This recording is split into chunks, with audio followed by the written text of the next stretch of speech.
This ticket can't be yours. Look at you. Do you honestly think people like you belong in first class? He's refusing to leave. Here is my boarding pass. Captain, look at him. I'm live streaming this. Sir, please come with us. Captain, you need to see this. Captain, do not remove Mr. Carter. Stand down immediately. Which policy allows you to tell a passenger he doesn't belong here? Today wasn't an accident. It was a test. Don't forget to subscribe to our channel to continue the story. At Black Voice Stories, every story reveals a deeper truth about life, courage, and humanity. Subscribe now, and let's continue this incredible journey together. The intercom crackle was sharp enough to cut through the engine hum. Captain Reed, we need you up front now. Sandra Paulson's voice had the kind of tremor that only happens when something has already gone very wrong. 49 rows of passengers looked up from their phones, their magazines, their half-finished crossword puzzles. Something was different about this one. James Carter had not moved from seat 2A in 14 minutes. He had not moved when Sandra demanded to see his confirmation again. He had not moved when she called him aggressive, which was strange because he had barely spoken a word. He had not moved when 3 passengers in the surrounding rows started filming with their phones, the blue-white glow of their screens turning the first-class cabin into something that felt less like an aircraft and more like a courtroom. He just sat there in his worn gray hoodie, his hands folded in his lap, watching Sandra's reflection in the darkened oval window beside him. Waiting for something, his phone buzzed against his knee. A text from a contact saved simply as legal office. Ready on your signal, mister. Carter, he did not respond. Not yet. The stories we convince ourselves are true about other people. The silent judgments made in the space of a single glance. The assumptions that harden into certainty before single word is ever exchanged. Sometimes a moment comes along that shatters all of it, and afterward, nothing looks the same. Captain Brian Reed appeared from the cockpit like a thundercloud, walking on 2 legs. 26 years in the air had given him a particular kind of authority, the kind that settles over a room the way barometric pressure drops before a storm. He was a big man with iron-gray hair and captain's stripes that caught the overhead light, and when he moved through the forward galley, Sandra visibly exhaled. What is the situation here? His voice was low, controlled. The voice of someone who has talked people through a great many things they did not want to hear. Sandra pointed at James Carter with a hand that was not quite steady. This passenger has been in seat 2A for 18 minutes, Captain. He refuses to produce valid documentation. He's been verbally uncooperative, and 2 first-class passengers have already complained about the disruption he's causing. Reed turned sus the man in seat 2A. James Carter was around 40, with close-cropped natural hair and a quiet face that gave nothing away. His hoodie was plain and dark. His jeans were clean but unremarkable. On his left wrist, almost hidden beneath the hoodie cuff, was a watch that Reed only recognized because his brother-in-law was a collector. Patek Philippe, the kind of watch that cost more than most people's cars. Reed filed that away and said nothing about it. "Sir," Reed said carefully, "I'm Captain Brian Reed. I understand there's been some confusion about your boarding credentials." James Carter lifted a folded boarding pass from his lap and held it out without a word. Reed examined it. United Atlantic Airways, Flight 61, Seat 2A, Atlanta to Seattle. The confirmation number was valid. The name matched. Everything was in order, so far as he could tell. "This appears legitimate. It's a forgery." Sandra's voice dropped low, but not low enough. 3 phones turned in her direction. "Captain, I process hundreds of boarding passes every week. I know the difference between a real first-class ticket and something printed off a sketchy third-party site. Look at him. Does he look like someone who paid $900 for that seat?" The words hung in the recycled cabin air like smoke. James Carter turned his head and looked directly at Sandra for the first time. His expression did not change. His voice, when it came, was quiet enough that people leaned in to hear it. "People like me." Sandra blinked. "I beg your pardon?" "That's what you meant, isn't it? You want the captain to look at me and decide, based on what he sees, that I cannot possibly belong here." He paused, People like me, the seatback screens in rows 1 through 4 went unwatched. Every set of eyes in first class was on this quiet man in the gray hoodie. A travel blogger named Kevin Marsh, sitting in seat 3C on his way to a Pacific Northwest hiking trip, had started a live stream 22 seconds ago. His viewer count read 340. It was climbing fast.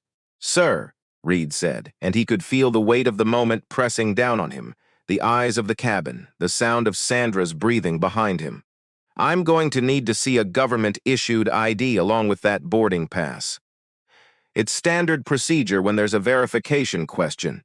You've never stacked passenger in 1A for a government-issued ID," James said.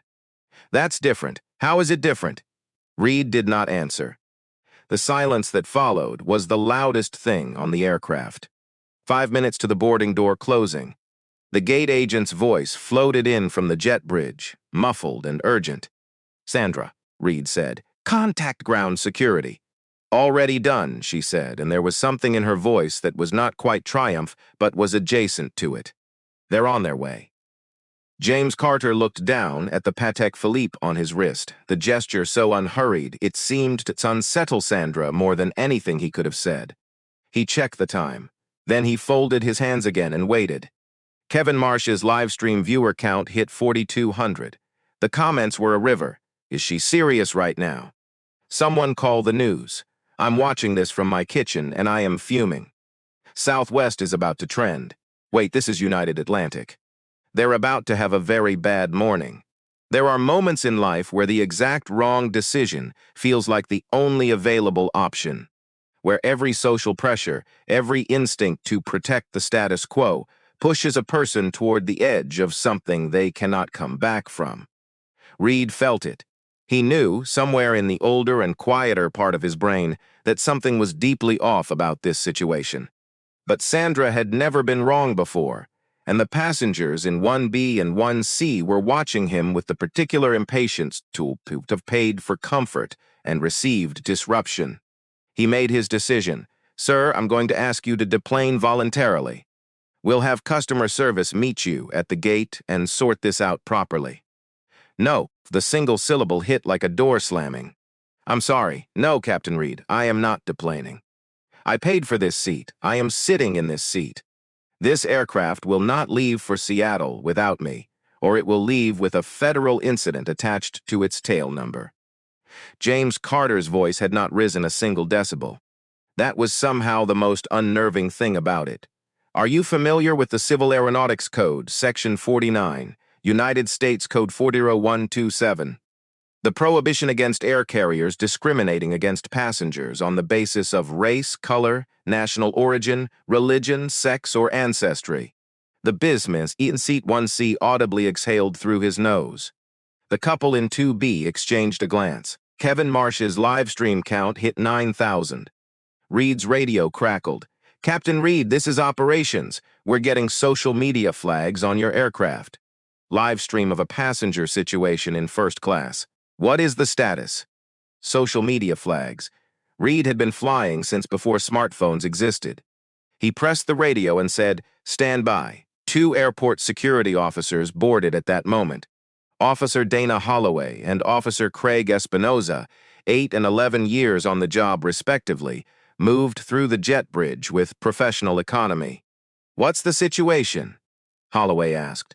Sandra turned immediately. "This passenger has been disruptive since he boarded. He's refusing to produce identification, and he's been making legal threats against the crew." Holloway looked at James Carter. He was sitting completely still, hands folded, watching. "Sir," she said, "we need you to come with us. I have a valid boarding pass, a valid ID which I will show you now, and I have committed no act that constitutes grounds for removal." James reached slowly into the inside pocket of his hoodie. Nobody stopped him. He withdrew a slim leather wallet and opened it on his knee. A black card caught the light, the kind of matte finish titanium card that looks almost too understated to be worth anything. And then you learn what it costs to carry one, and your perspective shifts entirely.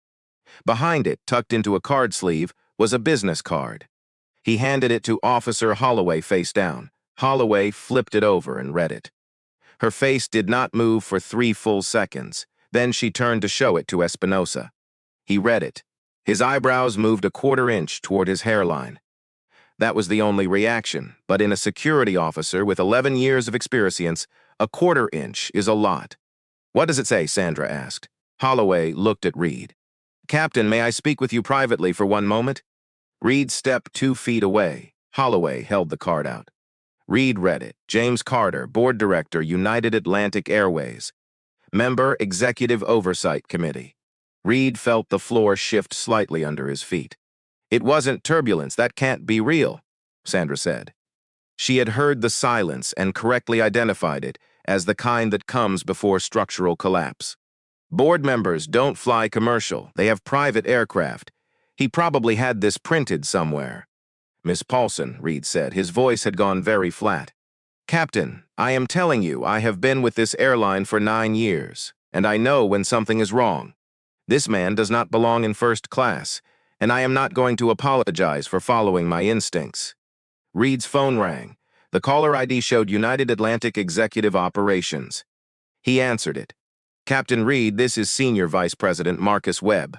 Do not remove the passenger in seat 2A. Do you understand me? Do not touch him. Do not ask him to move. We are watching your aircraft right now. Stand down." Senior Vice President. Reed had met Marcus Webb exactly once at a company-wide town hall 3 years ago. He remembered a careful man with careful eyes who did not raise his voice because he didn't need to. "Yes, sir," Reed said. "Understood." He lowered the phone. Kevin Marsh's live stream now showed 31,000 viewers. The United Atlantic Twitter account had begun posting, "We are of city situations aboard Flight 1614 and are monitoring in real time." Reed turned back to the cabin. James Carter was watching him with an expression that was not gloating, not angry, just patient. Tired, maybe, in the way that comes from having been through something too many times to be shocked by it anymore. "Sir," Reed said, "I owe you an apology." "You owe me more than that," James said quietly. "But it's a start." Sandra stepped forward. "Captain, we cannot simply ignore 9 years of—" "Sandra," Reed stopped her. "Please stop talking." She stopped. Her face was the color of old chalk. James opened his briefcase. It was the first time he had opened it since boarding, and the cabin watched with the collective held breath of people witnessing something that feels historic, even before they can name why. He withdrew a tablet and placed it on the tray table. On the screen was a video call already active, showing a conference room that Kevin Marsh's viewers would recognize from the United Atlantic Corporate Annual Report. 6 faces around a polished table. One of them leaned forward. James. The voice from the tablet speaker was a woman's, authoritative and calm. "We have been watching the live stream. Are you all right?" "I'm fine, Patricia," James Carter said. "I've been in worse situations." Though not by much, the woman on the screen looked directly at the camera. "Captain Reed, I'm Patricia Nguyen, CEO United Atlantic Airways. You are speaking to James Carter, who sits on our board of directors and chairs our Equity and Standards Committee. I would like you to explain to me, in specific terms, what your crew member said to justify this removal attempt."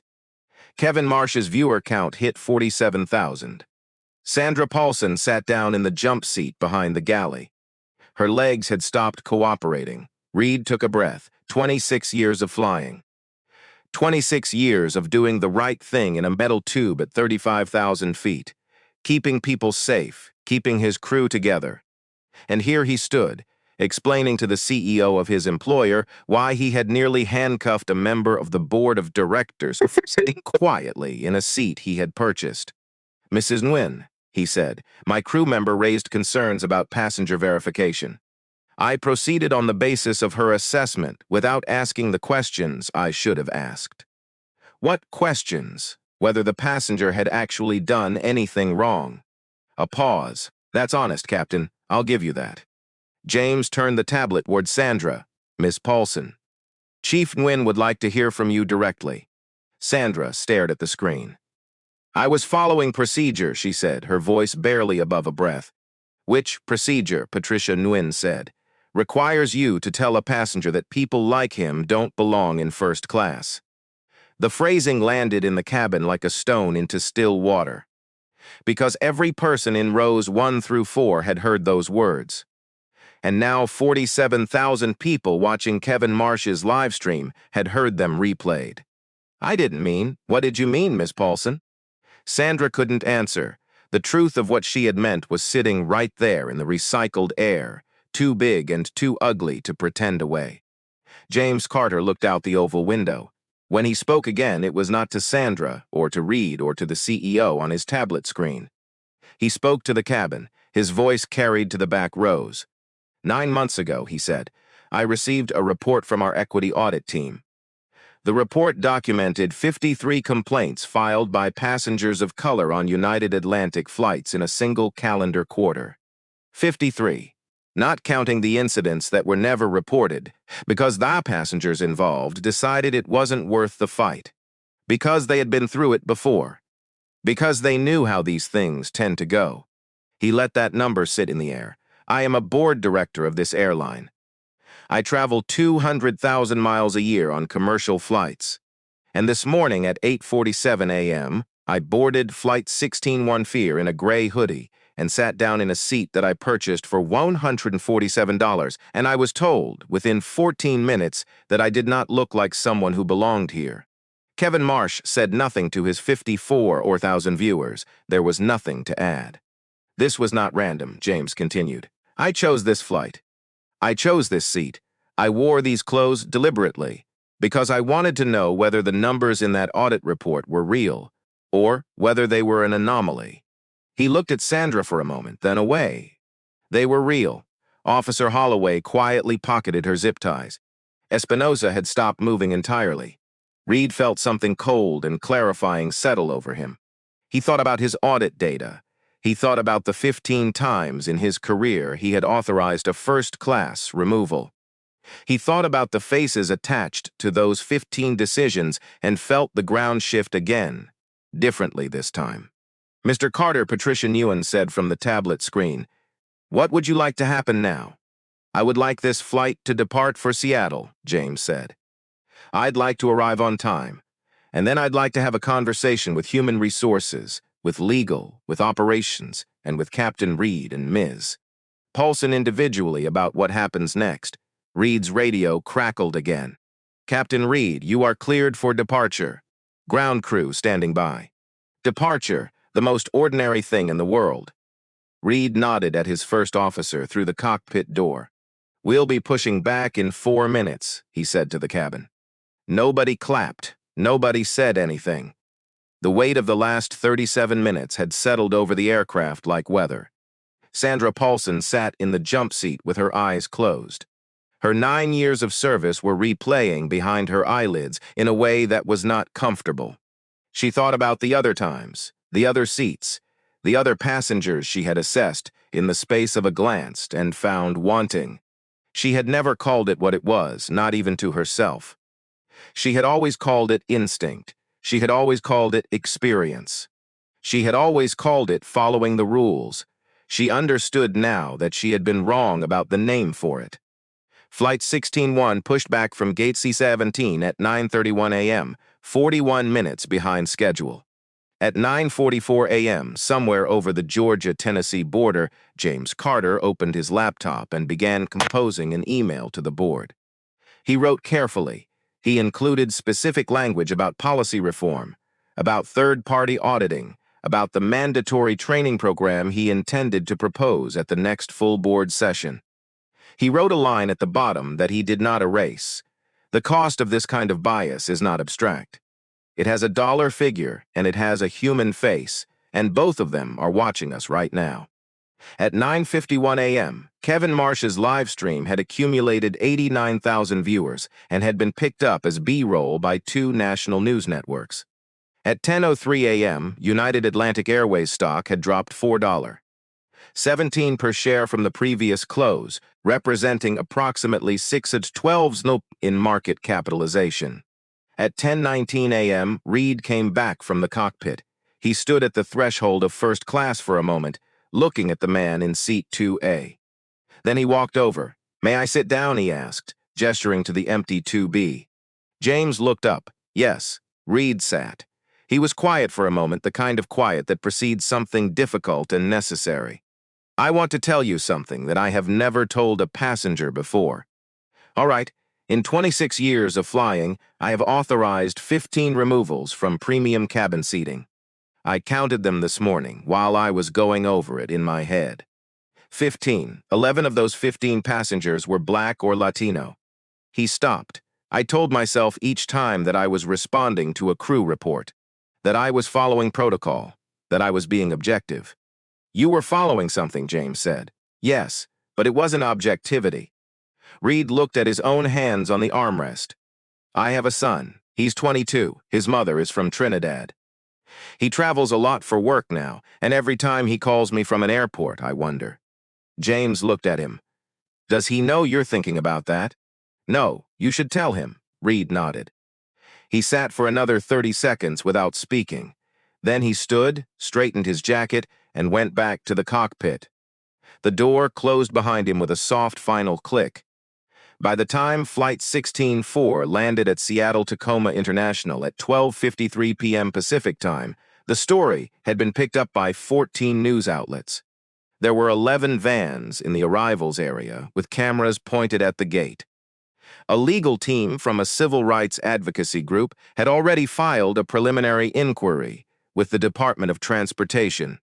The hashtag United Atlantic 1614 had been trending for 47 minutes.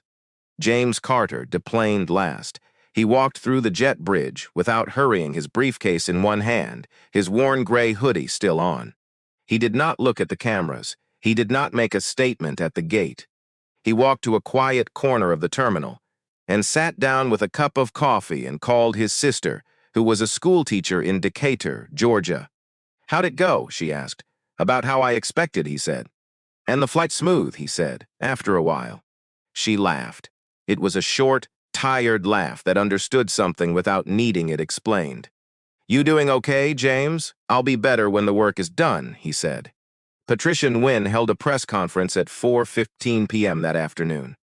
She read from a prepared statement that announced an immediate independent audit of all crew training materials related to passenger interaction and de-escalation. She announced the suspension of Sandra Paulson and the temporary grounding of Captain Brian Reed pending internal review. She announced a $4.3 million investment in a hoops and equity program, which would include third-party monitoring, body cameras in premium cabins, and a zero-tolerance policy for discriminatory language with immediate termination as the consequence for violations confirmed by review. She did not say that the announcement had been drafted by James Carter's legal team 3 weeks earlier, waiting for the right moment to deploy it. She did not say that James had known, from the audit data and from 2 prior test flights, that Flight 16-1 was likely to produce an incident. She did not say any of that because it was not at this moment the most important thing. The most important thing was the 2,300 passengers in the complaint database who had never seen their grievances addressed. The most important thing was the woman named Renee Bradley in Birmingham, who had been removed from a first-class seat on Flight 16-4's sister route 18 months earlier and had cried in the terminal bathroom for 20 minutes before her connecting flight.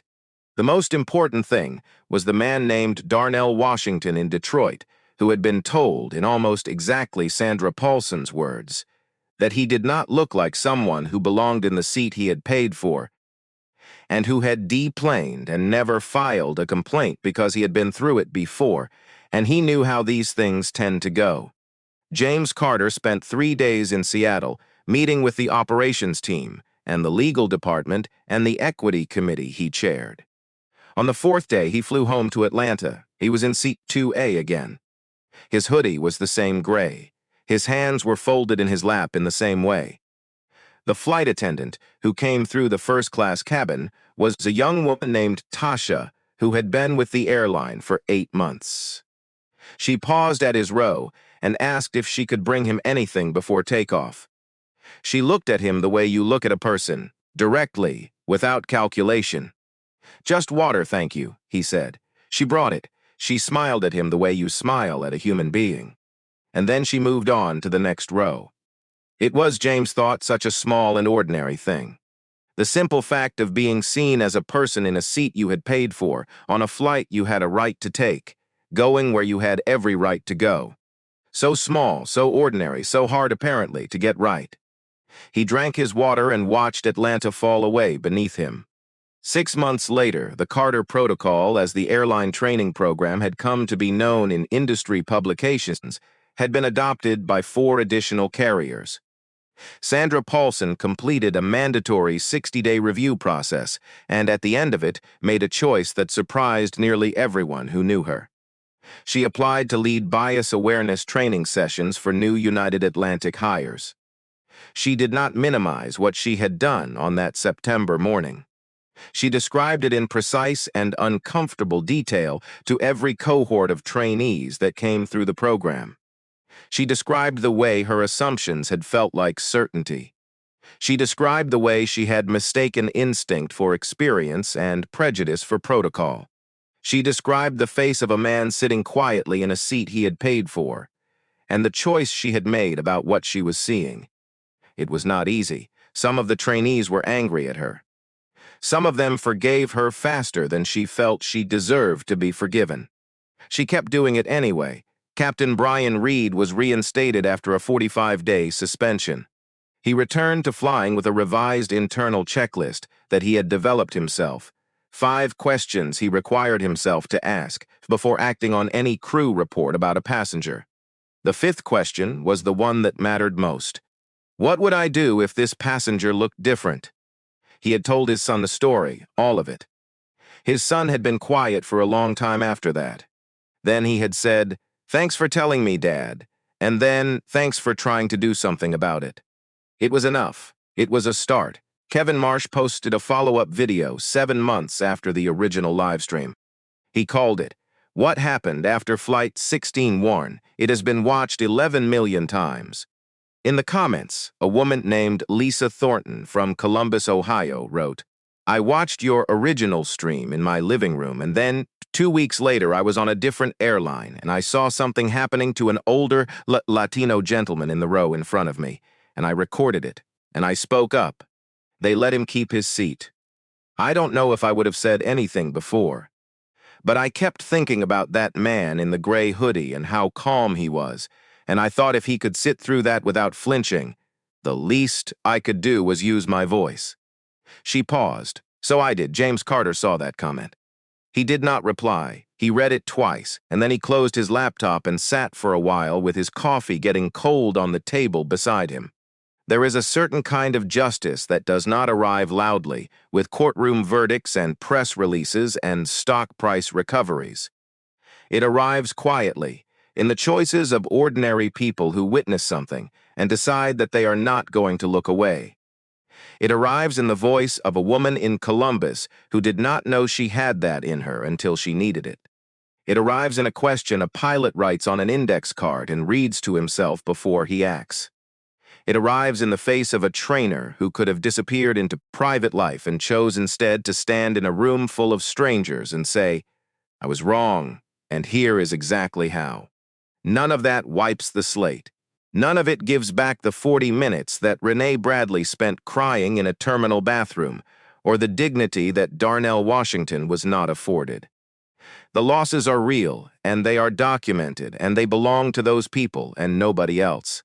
But something is different now than it was. Imperfect, incomplete, fragile in the way that all real change is fragile, because it depends on human beings to carry it forward. And human beings are not reliable. But different. A fraction of a degree different across 4 airline systems and their combined roster of 11,000 crew members in the direction of treating every person who steps onto an aircraft like someone who has an absolute, unambiguous right to sit in the seat they paid for. James Carter boards a lot of flights. He still wears the gray hoodie sometimes. Not as a test anymore, just because it's comfortable. Just because he is a person who has the right to wear what he wants and go where he is going and sit where he has paid to sit. Just because that should never have needed to be proven. And now, somewhere at 35,000 feet, flight attendant asks a man in a plain hoodie, if she can get him anything. And she looks at him the way you look at a person, and he says, "Just water, thank you," and she brings it, and the plane moves on through the sky, above America. Small, ordinary. Still so hard to get right, but getting there. If this story moved you, share it with one person who needs to hear it. Not because the internet needs another viral moment, because the next Renee Bradley, the next Darnell Washington, the next quiet man sitting in a seat he paid for deserves to have someone in the next row who has already decided, "I am not going to look away." Subscribe if you believe that dignity is not negotiable. Drop a comment below about a moment when you chose to speak up, or when you wish you had. Every story matters. The next flight is boarding now. This story is a work of fiction created for entertainment and educational purposes only. All characters, names, businesses, and events depicted are entirely fictional and do not represent any real person, living or dead, or any actual establishment. Any resemblance to real persons, organizations, or events is purely coincidental. This content is intended to explore themes of human dignity, workplace ethics, and social justice through narrative storytelling. It does not make factual claims about any individual, company, or institution.